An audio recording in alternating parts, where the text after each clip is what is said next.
Formula E racing is intense. There are hundreds of overtakes per race, lap-long side-by-side battles, massive lunges for position, and yes, the odd crash. And as I found out when I drove one, the cars are a bit of a handful. But really, Formula E takes what's best about old school racing, challenging circuits, not that much aerodynamic grip, not that much mechanical grip either, and combines it with a motor that produces a good amount of power and an incredible amount of torque. And it's about to get even faster with the introduction of their Gen 3 Evo car. This machine is quick. It actually accelerates faster than an F1 car and can hit speeds of up to 200 miles an hour. It's a significant leap forward for Formula E. So how is this thing quicker than an F1 car? Well, it's all-wheel drive, which is very unusual for a Formula type car. And one reason it can accelerate to 60 miles per hour in just 1.82 seconds, which for context is almost a second quicker than an F1 car. And another thing is its rapid charging capability, adding an extra 10% of charge in just 30 seconds, which means at some point soon we're going to be seeing pit stops in Formula E. Fast charging means that the drivers can use more power during the race, which combined with the Evo's grippier tyres will make the lap times quicker. And to be honest, it really feels like Formula E is at a tipping point. And so all of those numbers are great, but I wanted to dig a bit deeper because I understand how a combustion engine works. It's a technology that's been pretty much unchanged for a few hundred years. But exactly what's happening under the bodywork of a Formula E car? And as it turns out, there is some incredible technology, which I'd never heard about before. Now, Formula E started back in 2014 with their Gen 1 car.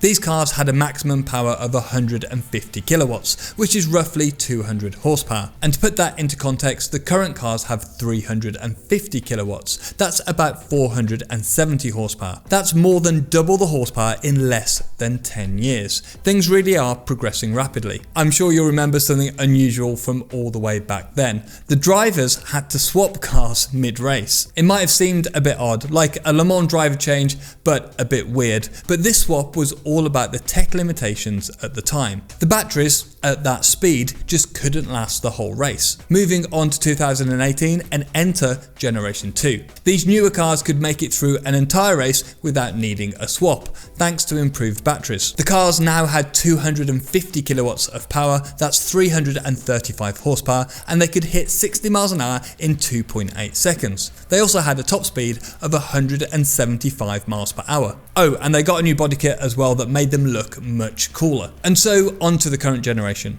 Gen 3. The power has increased to 350 kilowatts, that's 470 horsepower, producing a top speed of over 200 miles an hour. And they made the car lighter too, by 130 pounds, or about 60 kilos. But what's really cool about the Gen 3 cars are these front drive shafts. Now, they're not for all-wheel drive, as you might think. That's only on the Gen 3 Evo, but they do allow all-wheel regeneration, meaning that the car can recharge its batteries quicker and more efficiently. The Gen 3 cars' numbers are getting serious. While they're still not at F1 pace, you have to take a look at the progression and see that they're making it quickly and in big steps. And it makes you question just how long will it be before Formula E is just as quick as F1. Anyway, big strides forwards and more tech. But what's going on underneath the covers of a Formula E car? Now, something you might not realise about Formula E is that while the cars may look similar on the surface, there's quite a bit of room for teams to innovate, much like in Formula 1. The basics like the chassis, battery pack, the front powertrain and tyres are standardised across all teams. But when it comes to the powertrain and its associated components, teams can get innovative. So what does this mean? Well, the teams can develop their own inverter, motor, gearbox, differential, drive shafts, rear suspension and both high voltage and low voltage wiring looms, as well as the software that it all runs off. Essentially everything from the tub backwards is fair game. And just like in F1, teams in Formula E can choose to either design their own powertrain or purchase one from another team. For instance, Nissan develops powertrains for both its own team and the McLaren team, while Porsche supplies both itself and the Andretti team. And to keep the sport somewhat accessible and prevent costs from skyrocketing, hardware can only be upgraded every 2 years. However, software updates are another story. teams can tweak and enhance their software as often as they'd like throughout the season. And this focus on software over hardware becomes a strategic pivot for most of the season, enabling the teams to continuously refine performance without waiting on new hardware developments. So what does this car look like under the body? Well, take a look at this drawing from Craig Scarborough and go and follow him on Twitter for loads of F1 and motorsport insights. His feed is absolutely fascinating. Starting at the front, the setup looks pretty standard for a Formula car. We've got the usual wishbones, suspension rockers, springs and dampers. But then you'll notice something unusual: the front drive shafts leading to the front motor. Now, everything's built around a typical carbon fibre tub.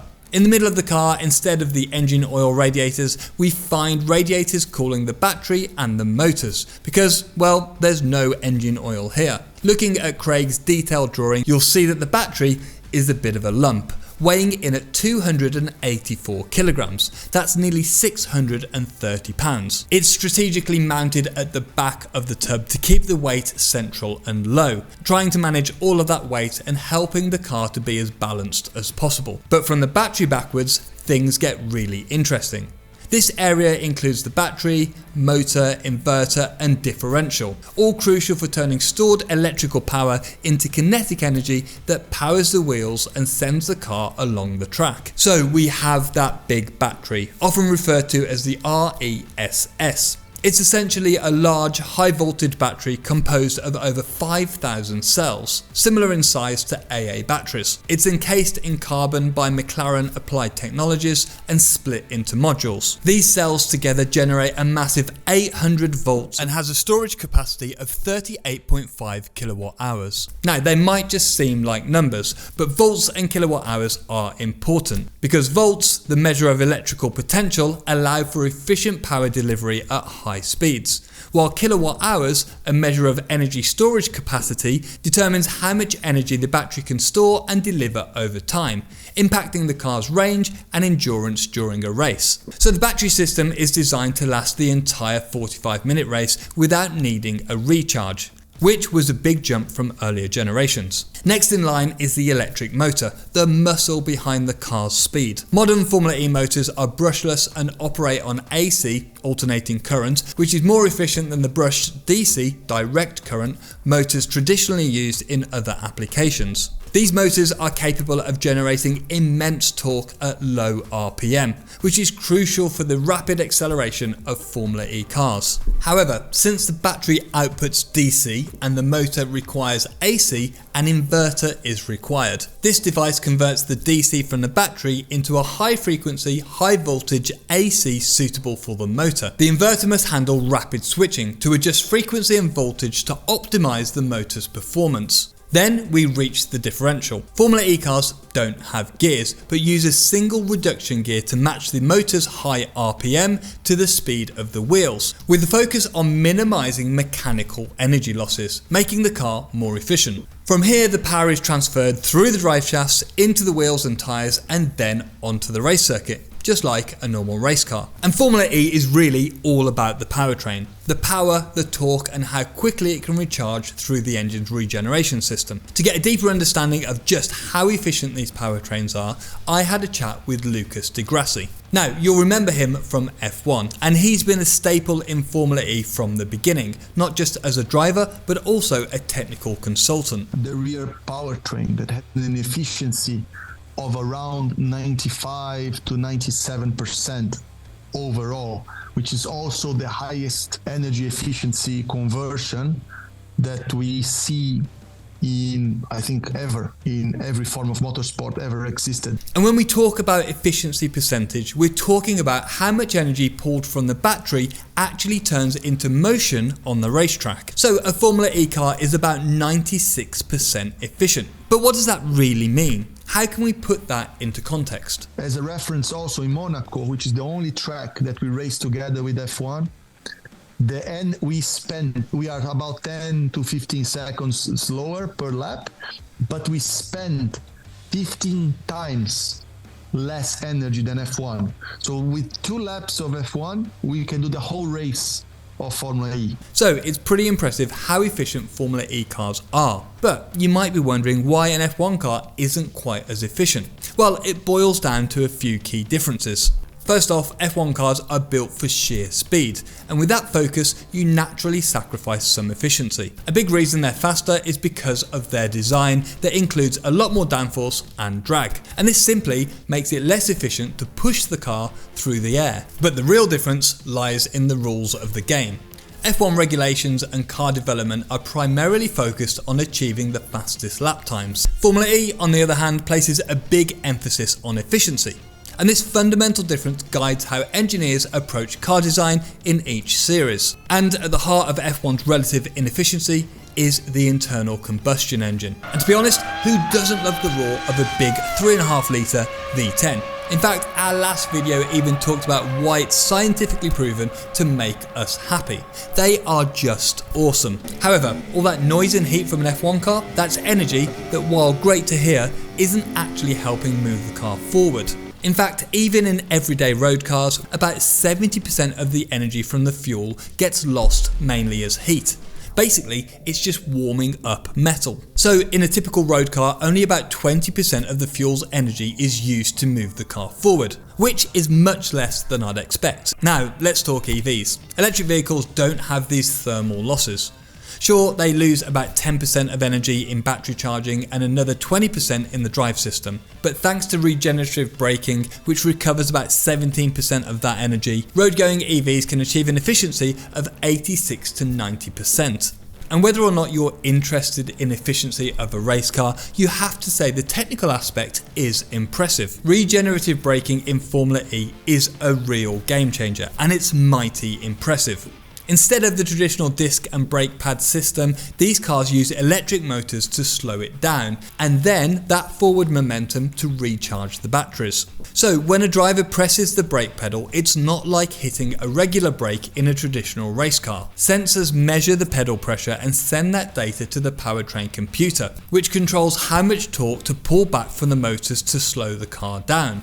This system flips the usual role of the motors. Instead of consuming electricity to move, they now generate electricity when running in reverse. The wheels help to turn the motors, creating an electromagnetic field that sends energy back to the battery, recharging it as the car slows down. Now, driving a Formula E car does feel a bit different, especially when braking. I noticed that firsthand when I drove one at the Diriyah circuit. The brake pedal didn't feel quite like the hydraulic systems that I'm used to, and I think it's a lot to do with the sensors and the software making it all work. And it's not as straightforward to brake in a Formula E car as it is with a traditional race car, which is one of the reasons why those massive Formula E lunges might look a bit wild. However, if you look closely, you'll still see brake discs on the Gen 3 cars. So why do we have brakes? Because in qualifying, we use the brakes to give extra performance. And also in the race, we have the brakes for safety. If the systems for any reason stopped working, we have a mechanical brake that can still safely stop the car. But the truly fascinating tech isn't about transferring energy from the wheels back to the motors. It's also about having a battery capable of handling that massive influx of power. A battery that can recharge quickly and efficiently. And that's harder than it might seem. Understanding this requires knowing about the C rate, which measures how fast a battery charges relative to its total capacity. For example, a 1 C rate means the battery charges fully in 1 hour, whereas a 2 C rate means that it charges in half of that time. Basically, the higher the C rate, the better.